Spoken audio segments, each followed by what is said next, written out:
यसो मेरो गोठालोमा उनको गुण गाउँदैछु।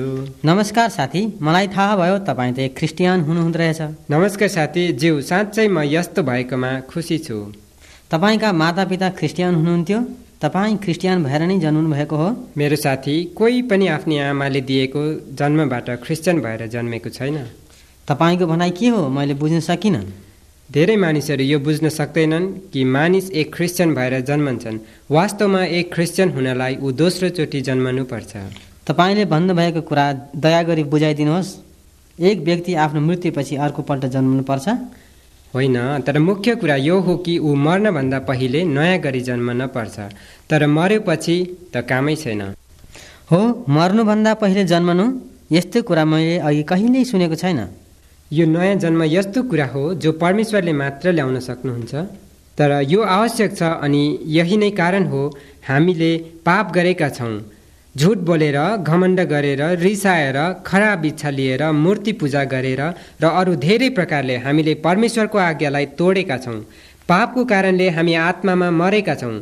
हामीमा शारीरिक जीवन त छ, तरै पनि पापले परमेश्वरको जीवनदेखि अलग गर्यो।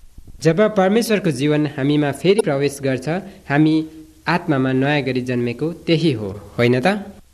मलाई असाध्यै चाख लाग्यो, अझ भन्नुहोस् न। परमेश्वर भन्नुहुन्छ कि जब हामी मर्छौँ हाम्रो शरीर माटोमा फर्कन्छ, तर हाम्रो आत्मा अन्तसम्म रहन्छ। त्यो मानिस जसले परमेश्वरको आत्मा पाएको छैन ऊ दण्ड पाउने ठाउँमा जान्छ। म एक धार्मिक मानिस हुँ। मेरा पापहरू थोरै छन् र धेरै असल कामहरू छन्। त्यसकारण म नरक कुण्डमा धेरै समयसम्म बस्नु पर्दैन।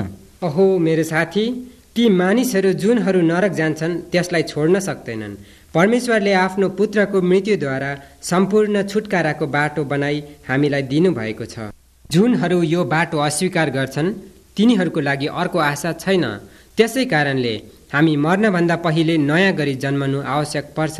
यदि हामी आत्मामा नयाँ गरी जन्मेका छौँ भने हामी सदा सर्वदा परमेश्वरसँग बस्नेछौँ, किनभने हामीमा उहाँको आत्मा छ। यसकारण हामी उहाँको घरानाको एक अङ्ग हौँ, होइन र? साँच्चै यो मैले चाहेको कुरो हो। कसरी एक मानिस नयाँ गरी जन्मेको हुन सक्छ?